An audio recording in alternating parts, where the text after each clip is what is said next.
We'll occupy the fields, we'll occupy the courts, we'll nullify the patents on our food.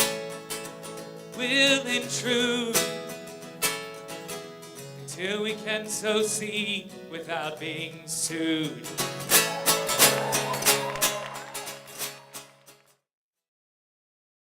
So I have a really special place in my heart for environmental lawyers and environmental judges, but especially Andy Kimbrell.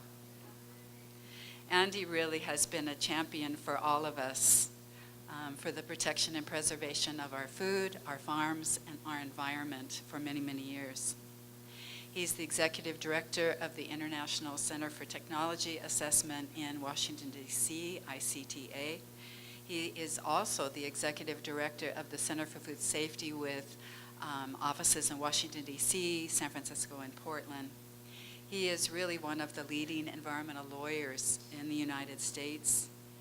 And Center for Food Safety has really aggressively been pursuing and persisting with this idea of the genetic engineering of food and its effect on communities and on health all across the nation. So in 2012, the Center for Food Safety did some of these things. They filed a petition with the FDA to require the labeling of genetically engineered foods. They have been defending alfalfa and beets from seed contamination in the courts.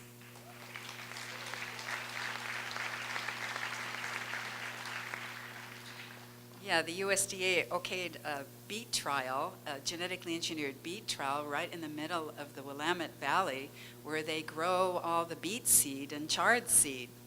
And that wasn't very good thinking.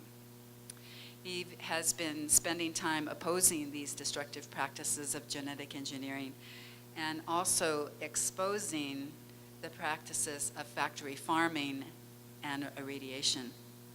He also is challenging the patents of seed in the courts, and he testifies regularly at congressional hearings and regulatory hearings. He has been featured in many documentaries, including The Future of Food, is the author of numerous articles and books on technology and society and food issues and the environment. And Utne Reader said he was one of the world's leading visionaries.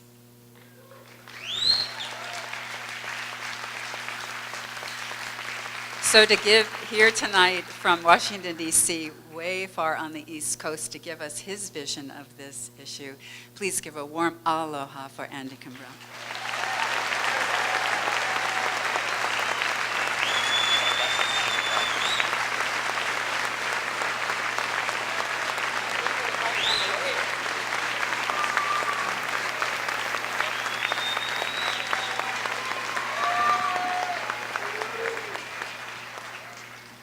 It is so wonderful to be back on this beautiful and abundant island. I've been here many times, and just landing is a whole amazing experience. It's like coming home in a way. I want to honor this woman who introduced me, Nancy. Talk about energetic women, Walter. I mean, my goodness. I mean, not only is this woman an amazing woman of the land, if you've ever been to her farm and her husband's farm, it is the most amazing biodiverse place you can ever imagine. It brings tears to your eyes. But she's also one of the most experienced people in the legislature, an incredibly effective lobbyist in the legislature, which is, I mean, done an amazing things on that. She's one of the greatest fighters against GE on this entire, really, the state. I mean, you've just done amazing jobs. And lately, I don't know how you even did this. I mean, how many school gardens have you, I mean, just from 65 school gardens.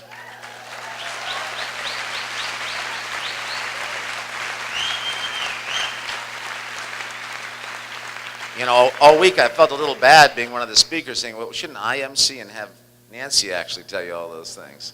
But she adds modesty to her extraordinary accomplishments. I also want to thank everyone who made this possible. Jerry DiPietro, where are you?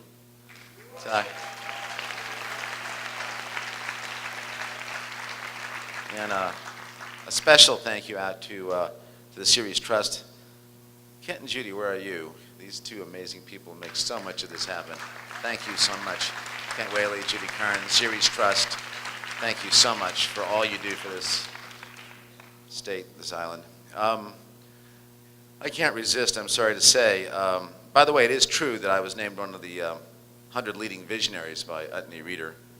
And then they asked us several of us, to go to town hall in New York City and give visionary speeches, about 5 minutes to be a visionary, as I recall. And I was about the 5th speaker, and I noticed the first 4 not only wore glasses, but had rather thick lenses, as I do. And it occurred to me that perhaps the prerequisite for being a visionary is that you really can't see at all. So perhaps you should take that into consideration with the rest of the stuff I'm saying tonight. It's impossible with these people on stage that I'm so honored to be with, these 2 great comrades and friends, not to tell stories, and so I'm going to heck with it. I'm going to tell the first story is about Walter. Yes, I know you've already heard one, but this one's, I'll tell you, it's a short one, but it's great. So Bill Fries, I know, is out there as staff scientist for CFS, a great hero too. He and I went to Molokai, and this is right after Walter had succeeded in stopping the genetic engineering of Hawaiian taro. And I remember sitting at a table with Walter and Bill, and we were saying, so what's next? Actually, you said, so what's next? Because that's the way you are. And Bill and I go, oh, we got to do something here. Bill, you and I said, well, patents. Maybe there's some patents on these taro. Maybe there's some patents. And Walter says, they can't patent my elder brother. So we went back. Bill and I went back, and I think, Bill, you found 3 patents, I believe, on Hawaiian taro that went all the way back. And these are ancient seeds, nothing to do. They've been patented by the University of Hawaii, and we sent them along and to Walter, and that's the last I heard of it. And then suddenly somebody said that Walter had demanded that the University of Hawaii rescind these patents. And then the next I heard of it, there was a chain around the regents in the University of Hawaii. A chain had been, they were locked into a room, a building. And Walter and his warriors had pretty much said, you're staying here until you rescind the patents. And so the University of Hawaii lawyers, gave him some BS. Oh, we can't rescind the patents because somebody else will patent them, and then somebody worse than us. So we get a call. Walter's not letting him out on that excuse. And he says, is this true? I said, no, it's complete nonsense. Once you've patented it, it's no longer novel. No one could patent it after that. He said, write me a couple of pages, quick. I'll say you're our lawyers. So we wrote a memo. We gave it to them, and they said, he's right. So they gave up the patents. And I don't know if you've seen that picture of Walter and 3 other activists ripping up these patents. And I've been doing intellectual property law for a long time, patent law. To my knowledge, it is the only time that a patent holder has ever voluntarily given up a patent, particularly under the threat of imprisonment. So, I always say, they always say, if you want something done, give it to a busy man. If you want something done, give it to this man. So he's a great comrade and continues to be. I met Vandana Shiva for the first time in 1989. My organization, the Foundation of Economic Trends, along with an academic organization called the World Resource Institute, held the very first global warming conference among NGOs. And there was about, 60 NGOs showed up, and C-SPAN covered it, which was great because people, really get excited when the televisions are there. And I had not known Vandana, but she was immediately, of course, the nobility and the beauty of her presence. I said, who's that woman? He says, Vandana Shiva. I said, okay. So it goes on. It's one of these sort of academic global warming things where they treat the direst threat up to humanity yet as kind of like a scientific problem, And they were going on and on about the developed world and the underdeveloped world and how, what kind of thing. And so Vandana makes sort of an intervention. She says, excuse me. She said, in my country, we have for millennia lived in more or less harmony with the natural world. And here in the West, in less than 150 years, you've created a almost terminal threat to the planet. So from now on in this conference, why don't we call you the underdeveloped world? And you call where I come the developed world. And they did. And they did. So I had to go speak to her afterwards, of course, not just, and so we discovered we had a mutual interest in patenting, the patenting of life. So she went back to my office, and we spent a couple of hours looking over patents and trying to figure out how we could stop this nightmare that was just emerging then. So that was my introduction to Vandana. You know, I know most of you probably know this, but I want to review something for you. The last 15 years or so, and the work that not only I've done, but a huge number of you and our coalitions. I just want to sort of remind you, for example, of what we've done. You remember the genetically engineered tomato, the flavor saver? Remember, some people remember that? No flavor to savor? Mm-hmm. Yeah, we defeated that. We did a boycott on Campbell's, and that's not here. There is no genetically engineered tomatoes. Remember, there was a genetically engineered BT potato, remember? Arpad Pushtai was fired for finding out that it could hurt people. Great scientist who was really, his reputation was destroyed by Monsanto. Well, we went to McDonald's, and there's a small campus outside of Chicago of about 4 square miles where Monsanto lives. Everything there is a MILK, by the way. You get in the van, it's a MILK van. You meet the vice president, he's the MILK vice president. That's what they call each other, I'm not kidding. So we threatened to boycott them, and they gave up, and there went the BT potato, that's gone. Okay, so we then, and I don't mean just me, I mean as a coalition together, we have stopped genetically engineered wheat. Monsanto's Roundup Ready, genetically engineered wheat. Imagine all the wheat products, imagine the contamination. That's been stopped. That's been stopped through the combination of legal action. That's not here, and they're not coming back with it. Monsanto had to fire 10% of its employees because of that. Genetically engineered rice, been stopped. No commercialization. It's gone. They tried to genetically engineer bent grass. I think it was called slow-mo or slow-grow or something like that, Scotts and Monsanto. We beat them in court. That's over. That's not going to happen. Then they tried to do these biopharmaceuticals that Nancy was talking about, growing vaccines in crops. Well, we sued them, and we beat them. Those are gone. Not going to happen. Not going to happen. Crazy idea anyway. Then we stopped genetically engineering alfalfa for 6 years. And we're right back in court right now. Then we just recently stopped the growing of these sugar beets in the Willamette Valley. And by the way, shout out to Earth Justice in Honolulu for legally stopping that algae experiment forever.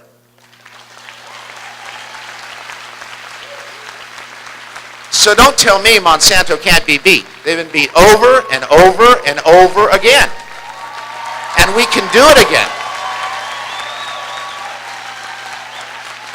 And counties have gotten together. I was there in Mendocino County when a woman named Els Cooperrider, who ran the Ukiah Brewery, said, we're going to be the first non-GMO county in America by law. And Els organized it. I showed up with a great farmer and friend, Percy Schmeiser, who went around the county. It was fantastic because we ran the entire campaign out of the brewery. I mean, best campaign ever, right? We were outspent 20-1 by Monsanto, and we beat them. And that happened not in Marin County and in Trinity County. And remember BGH, bovine growth hormone, that horrifyingly cruel product, destroyed dairy cows? Well, Monsanto started getting in trouble because people started labeling, as I'm sure you all know, milk and dairy products as BGH free. Monsanto went to the Federal Trade Commission and said, they can't do that. That's mislabeling. And we answered, no, it's not, it's accurate. We won. Then 13 different states Monsanto tried to stop this in 13 different states. We won immediately in 12 of them. Ohio said, no, it's probably wrong. They can't label BGH free. We went to court and then finally circuit court, and we won. So what did Monsanto do? They sold the product, gone. So, I mean,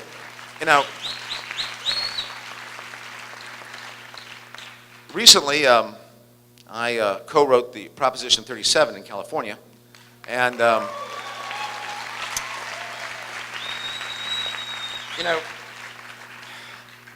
we lost 51-49.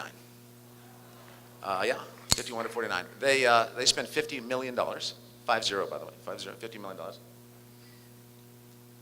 And they outspent us 10-1 in TV ads, and we still came 51-49. So they know that we know how to beat them now, and it's just a matter of time. It's not a matter if we're going to have labeling, it's when. And it would be great if this were the state that did it first. And there's a labeling bill right now that you can support. Now, patenting is not only an economic crime, patenting of life. But it also is disturbing, both spiritually, philosophically, any other way. Because under Section 101 of the Patent Act of the United States, do you know what you can patent? A machine, a manufacturer, or an inventor's composition of matter. I mean, how dare they in the patent office say when they patent a soy plant or a corn plant or a pig or a salmon, that that is a machine, a manufacturer, or an inventor's composition of matter. That has to stop. It's not only, so, a couple years ago, if I'd been standing up here, I would have said, it's pretty hard. We fought hard. My organization has fought very hard over the years. I don't think anybody's fought harder than Vandana Shiva. She was able to defeat basmati, the patents on basmati, and name those amazing things. But you know what? There's some pretty exciting news. Right now, in front of the Supreme Court, there are two cases. One we funded, one Bill Fries and our staff and others have been just really doing great work on. The first is a case that says you cannot patent the breast cancer gene or any gene. No genes are patented. And that Supreme Court will look at this year. If they say no genes are patentable, that doesn't just mean for humans. That means every gene is not patentable. So they'll find out. And then in this case, the Bowman case, this courageous farmer has gone all the way from district court, state court, district court, circuit court, right to the Supreme Court. And here's what he says. He says, all right, you got your patent. But once I purchase your seed, your patent dies. I can save my seed. I have the right to save my seed. And that will be ruled on by the Supreme Court this spring. So I don't know if we're going to win, but how tremendous, I'm not taking credit for this, but how tremendous that so many of us and so have gone to this point where the court is going to have to decide, and we will know, and if it decides the wrong way, we'll let them know too. But obviously, the work is not done. And as Walter was saying, particularly, in Molokai and here when we see the invasion of these companies. And I want to say something, Monsanto, I love suing Monsanto.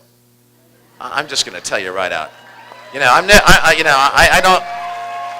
I never suffer from being passive aggressive because we just get to sue them, And it doesn't hurt that Monsanto's chief attorney, a very nice guy, by the way, is named Phil Perry, who happens to be Dick Cheney's son-in-law. I mean, it makes victory a little sweeter.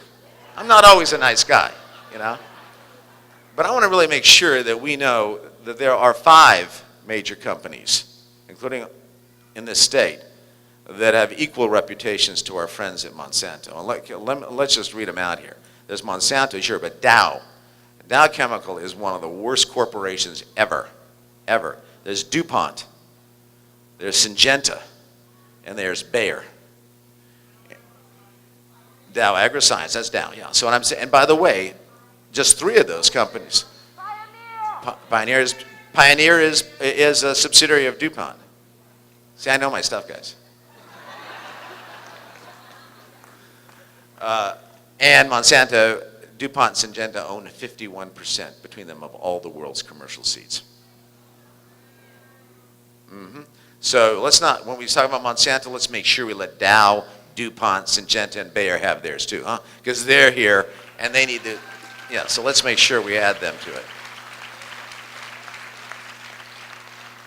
And let's clear up some myths here, by the way. They come in, well, how can you oppose GE crops when they're going to feed the world? All right? PBS. I mean, you see this all the time. It drives me absolutely crazy. Check out the 2009 report by the Union of Concerned Scientists. It has a very good title. It's called Failure to Yield. And it's about what has actually happened with genetically engineered crops. As a matter of fact, genetically engineered soy and a number of others actually have a reduction in yield. All right? And then there's this thing that they increase nutrition. They don't increase nutrition. There's not a single genetically engineered crop that increases nutrition. The one that drives me the most crazy, though, is that they reduce the use of pesticides. All right, let's go over those 5 corporations again. We got Monsanto, Dow. You're going to memorize this by the end of my talk. DuPont, Bayer, Syngenta. What are all those companies? Chemical companies. What do you think they sell if they're chemical? Chemicals. So what they have done, they haven't done anything for Africa. The lame shall not walk. The blind shall not see. The hungry shall not be fed. They have created 85% of all the crops out there are designed so they can withstand huge, huge applications of weed killers. Normally, if the weed killer hits not just the weed but the crop dies. They came up with a trick. They inserted a bacteria into these crops. And so now you can spray as much herbicide as you want on them. Good for the company, they sell the seeds, and they sell the herbicides. Some large farmers, hey, I don't have to be careful with my herbicide application. I can just aerial spray. Look, the soy doesn't die. Look, the corn doesn't die. What a miracle. All right? So every year, 115 million more pounds of herbicides are poured on our crops. 115 million. 115. By comparison, all the work we've done with organic, and I'm proud to say that I was one of the people that put together the Organic Food Production Act in 1990, and we defend organic like crazy. You know, defend the standards, evolve the ethic, right? With all the work we've done, we're getting rid of about 40 million pounds of pesticides. They're putting 115 million more. But now something's happened. The biotechnology companies, and they've met Charles Darwin, right? They didn't do their Biology 01. We did, and we've done it for years, saying, if you spray 115 million more pounds of this Roundup on weeds, what's going to happen to the weeds? Yeah, adaptation, right? Survival of the fittest. The weeds that can survive, and they replicate, so we have 20 million acres in the United States where you can't kill those weeds with Roundup, right? So the solution is, yeah, Dow Chemicals, our friend Dow Chemicals said, you know what? This is great. We can take over the market, and we can have 2,4-D resistant crops. 2,4-D, which is one of the elements in Agent Orange. So then there's sort of a chemical arms race, because then Monsanto says, oh, we're going to go with dicamba. By the way, these crops right now are up for approval at the USDA. This is not like some future, this isn't science fiction. Now dicamba is one of the most terrifying weed killers of all because it volatilizes. That means under certain warm and wet conditions, it comes back up in a cloud after it's been sprayed and can move miles and drop on an organic farm and kill everything there. We even have huge conventional farmers saying we don't want this thing. So our work is not done. And perhaps for me, one of the most troubling things, which is up for approval right now in the FDA, which still has not promulgated the regulations for our food safety, but has found time to finalize the approval of a genetically engineered salmon. Now, this salmon was originally engineered with human growth genes to make it grow larger, faster, and now they put some pout genes in it to do the same thing. Independent scientists have said that fish like this, 60 fish like this, if they're released into a population of 60,000 native salmon, native fish can cause extinction in 30 generations. So one thing you can do right away is, right now there's about 45 days left. The FDA wants to hear what you have to say about this salmon.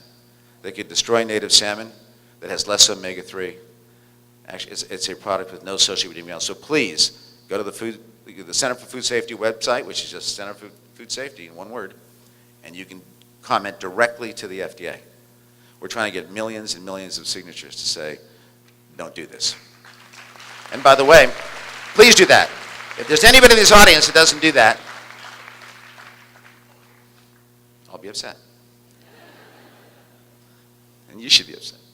This salmon is just, I love salmon. Admittedly, I fish for them constantly, and maybe I'm just trying to make up for being so cruel to these salmon over all the years I've fished.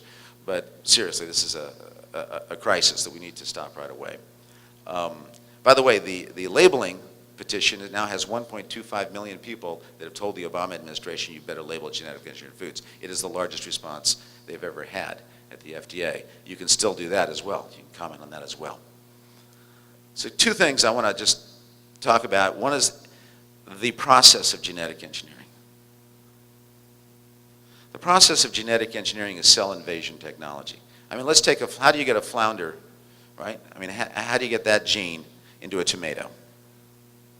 Well, what they do is they attach the genetic construct they want. This could be the same with a growth gene and a salmon. They attach it to a vector. It can be a bacteria, virus that invades the cell. The cell tries to reject it. They put in viruses to promote that. And then in every one of those cells, they put an antibiotic marker system. It's usually kanamycin or ampicillin. that these little bugs are resisting.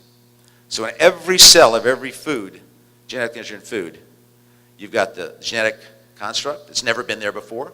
You've got a vector that invades the cell, virus or bacteria, that's never ever been there before. You've got virus promoters to try and stop the cell from doing what it does naturally, which is reject this invasion. And then you've got this thing they need to check on to make sure it got in, these antibiotic marker systems. And the last thing on earth we need right now is something that makes us more resistant to antibiotics.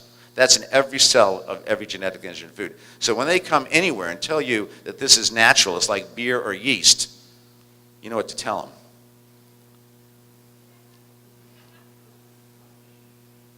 No, not FY. That's not good. So I also wanted a little bit today to reflect on how does this happen? You know? I mean, there's a story of Native Americans and they're by a river, and they're washing their clothes. These women are washing their clothes, and they see a baby coming down the river. And they're terrified. They run out and they save the baby. And then they see two babies coming down the river, and they run on the river. And they save the two. And then suddenly 3 babies, and 4 babies, and 5 babies. And now everyone's just crazy saving these babies. And then the chief comes in, and she says, maybe we should go upstream and see who's throwing the babies in the river, you know? So while we fight every one of these battles, the magnificent battle, which is so beautiful to watch, by the way, and I know something, to stop this grotesque ferry, the battles we're having, each one of us with genetically engineered foods, stop a factory, save a river. Every one of those battles are important. We need to stop the bleeding. But unless we deal with the consciousness that is behind all these things, unless we begin to try and understand it, not just out there, but also in ourselves, there's not enough of us to stop all the bleeding. So we don't just need to work like hell to stop the bleeding. We also, I think, need to spend a little bit of time thinking, why would you do this? You know? I mean, this beautiful ceremony we started this, how beautiful the earth, how abundant. Why are you doing this? You know, years ago I went to a USDA research center out in Beltsville, Maryland. It's about 45 minutes from Washington, D.C. And I was doing a book at the time, and I visited a man named Vern Purcell. He's a researcher, nice guy, a researcher out there.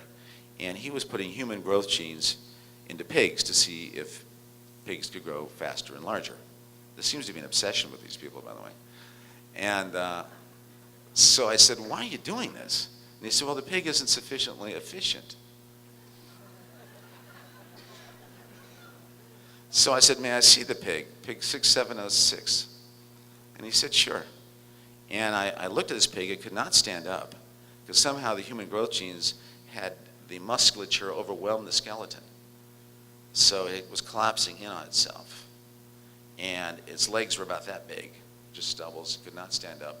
It was cross-eyed, impotent, and could barely move. And I was horrified. And I said, Dr. Purcell, I mean, what have you done here? And he looked at me rather cheerfully and said, hey, the Wright brothers didn't succeed the first time either. And remember what we just said about patenting. You're only out as manufacturers or machines. There seems to be some kind of fatal confusion going on between machines and life here. You know, they're treating seeds, they're treating animals as their machines, and using the machine values on these life forms. That's what we call it genetic engineering. This is a mechanism, sort of a mechanistic pathology. This confusion, this technologization of life, which then follows in as patenting, as if you were patenting a refrigerator. So I began to look into this, and I realized that there's sort of I call this kind of a cold evil. This idea that you can somehow treat life as if it was a machine. And I began to look at some of the principles that are behind this. And one of them is a wrong view of science. One of the views that science and technology are the same thing. And let me give you an example of this, the foolishness that comes from this misguided science. First of all, you know, my daughter is here filming somewhere, Kailani. My daughter Kailani is here. And if you were to ask me, Andy, what about your daughter, Kailani? And I'd say, well, she's 5, 6, 7, weighs 110. Don't get insulted, honey, or 115. And she's 98% water and some calcium. I'd say, that's not your daughter. I want to know about your daughter. But this kind of mistake of a quantification versus qualification is a real problem with our science, and it had an enormous effect on genetic engineering. Let me give you an example. Do people remember the Human Genome Project? You remember the genes we were supposed to have? Anybody? We're supposed to have 100,000 genes because we're very complicated. Well, it turns out we only had 19,000 genes. Surprising. It's kind of insulting. Well, they recently did the genome of wheat. Do you know how many genes wheat has? 80,000. 80,000 genes. We have 19. So if you take 4 Nobel Prize winners, Watson, Crick, Berg, and Borlaug, together they don't have this amount of genes of wheat.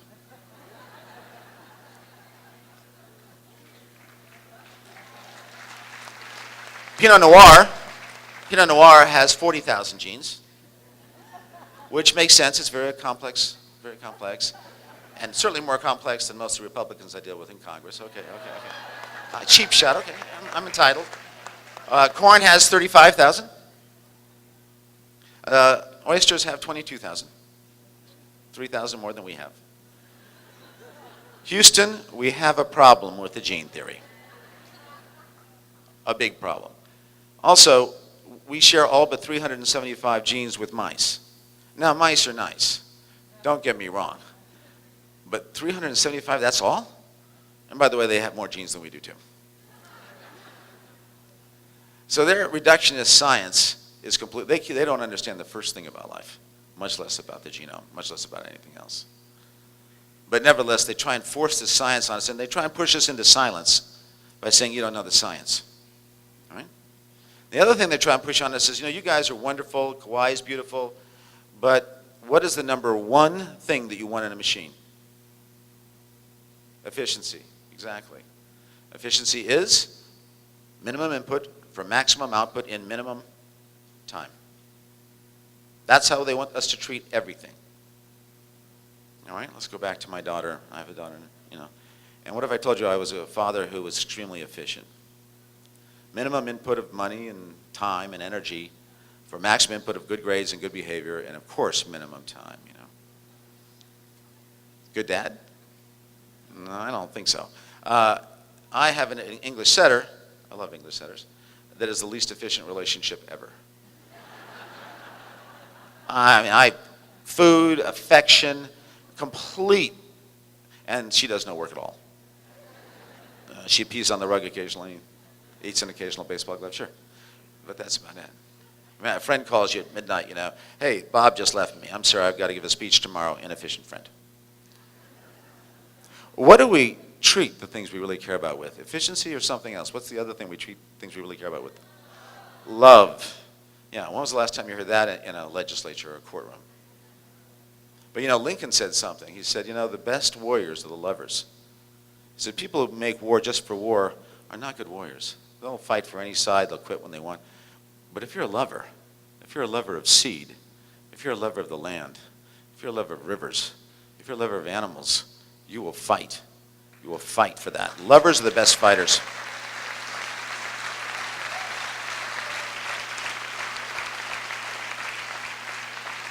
Well, then they're going to tell you, that's fine, but you guys aren't, how are we going to be competitive? Right? How are you going to be competitive? Well, let's go back to my kids again. I also have a son, Nicholas, not just Kailani, and they come back to their report cards. Kailani has an A, Nicholas has a B. Nicholas, you're the weakest link. Goodbye. Sorry, it's competition, son. Competition is the ethic of elimination. If you base your entire society based on competition, it is always based on elimination and someone losing. If people say, we're in a global competition in economics in the marketplace, we have to win over other countries, that means you're condemning those countries to unemployment, to poverty, starvation. If you go to any anthropology, they will tell you we did not survive by competition, we survived by what? Cooperation. That's why we love cooperatives. That is how we will survive as a species, through cooperation, and not just cooperation with each other. cooperation with every other creature on Earth. It is long overdue that we realize that human economy needs to be a wholly owned subsidiary of ecology. Until we have learned that human competition plays no role whatsoever, I mean, it's the laws of supply and demand. Tuna fish, they haven't read Adam Smith.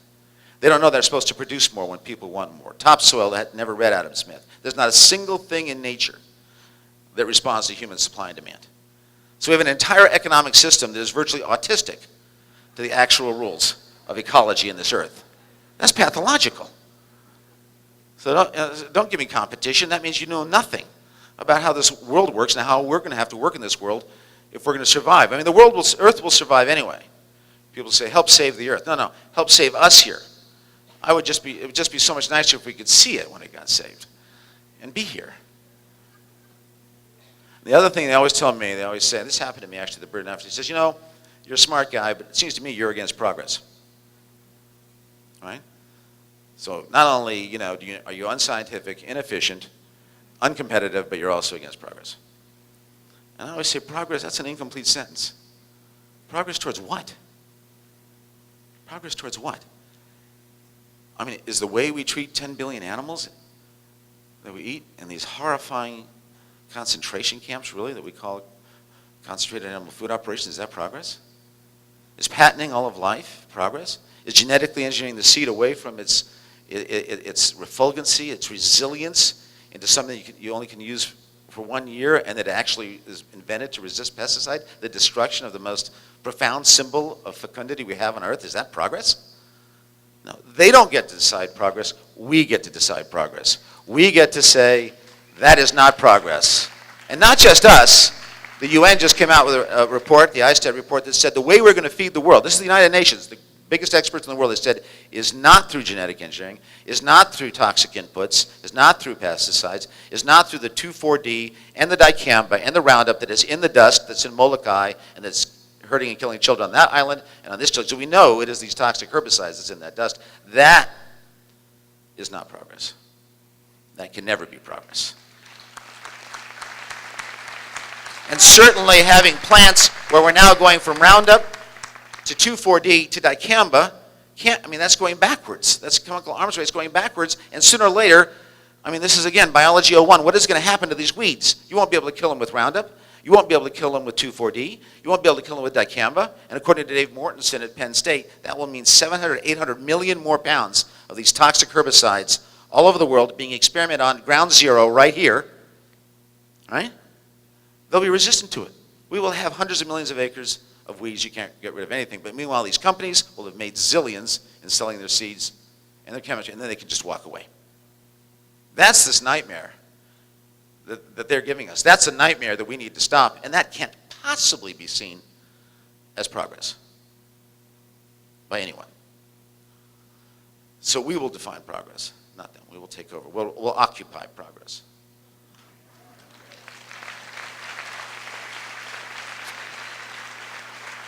And one last consciousness thing. As we have a system that's based not in efficiency is fine for machines, but for a living system that's based in love and cooperation, right? And it's based on our vision of progress, we have to get rid of some of the ways we think about it. And I have to get rid of some of the ways we think about ourselves. And one of those is as consumers. We've been told that this is a great consumer movement. Consumer? Talk about a mechanistic idea. They used to call tuberculosis consumption because it destroyed the bodies of its victims. Fires consume buildings. They would love us to remain passive consumers. There are no passive consumers on this island, I know that. But I'm saying in other places there are. And that's the responsibility of each of us, because we're not consumers, whether we like it or not. Each of us is a creator, like Walter said. Whether we like it or not, every decision we will make in the food we grow, in the food we buy, the food we feed our children, the food that we allow in our schools, in our communities, is either going to progress this terrifying industrial mechanistic nightmare that has now reached its end point in the actual engineering of the seed to become tolerant to these horrifying toxic poisons, or the organic and beyond, which is the fastest growing sector in American agriculture, which means organic, local, appropriate scale, humane, and boy, I mean that with my full heart. biodiverse, and socially just. We need to defend the organic ethic, but we need to evolve that ethic into local, into appropriate scale, humane, socially just, and biodiversity. That's the house. Organic isn't the ceiling. Organic's the floor. And above that, we build this new house of food. And we're only going to build it not with competition. We're going to build it in cooperation. And by the way, let me just say, consumer versus creator isn't just about food. Don't just read a poem. I'm talking to myself too, by the way. I'm not on top of this mountain. I don't always make the right decisions. But don't just read a poem, write a poem. Don't just listen to music, though it's great to listen to music. Write music. Don't just eat food, grow food. Yeah, that's the way to do it.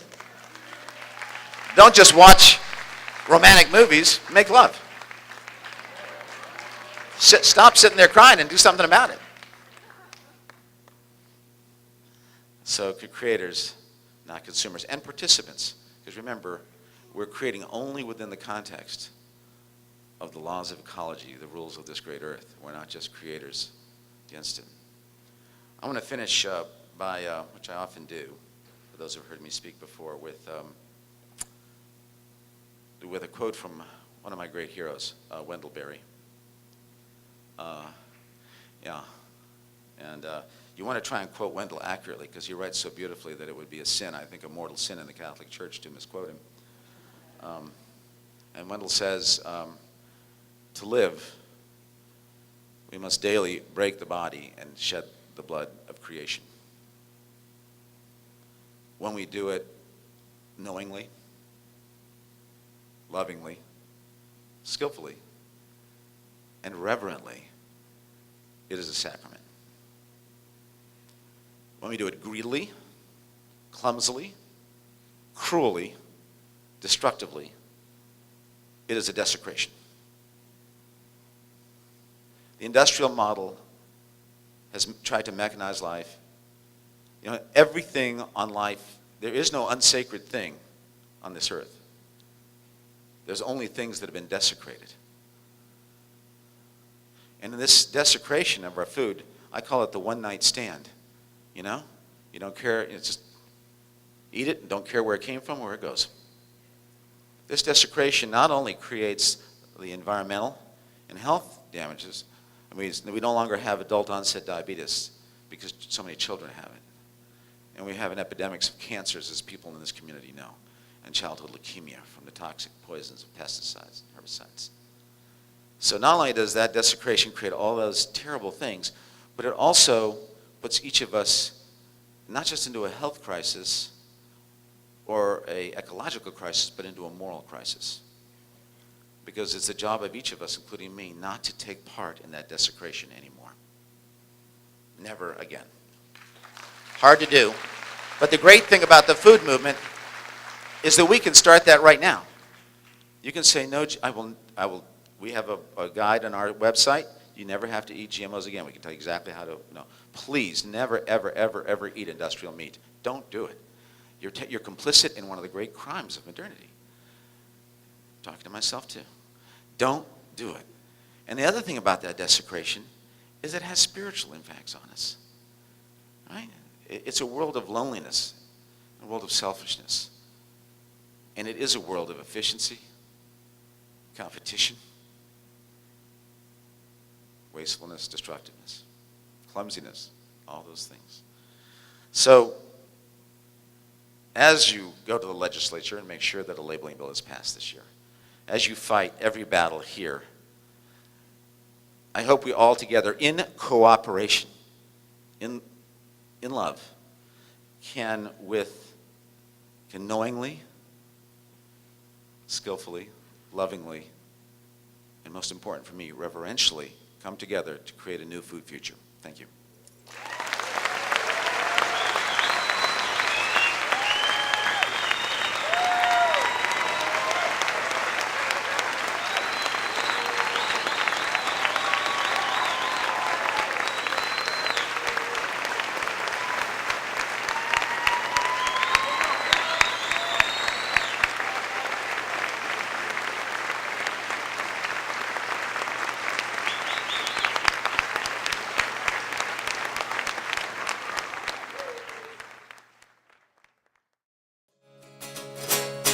We'll occupy the fields, we'll occupy the courts, we'll nullify the patents on our food. We'll intrude until we can sow seed without being sued.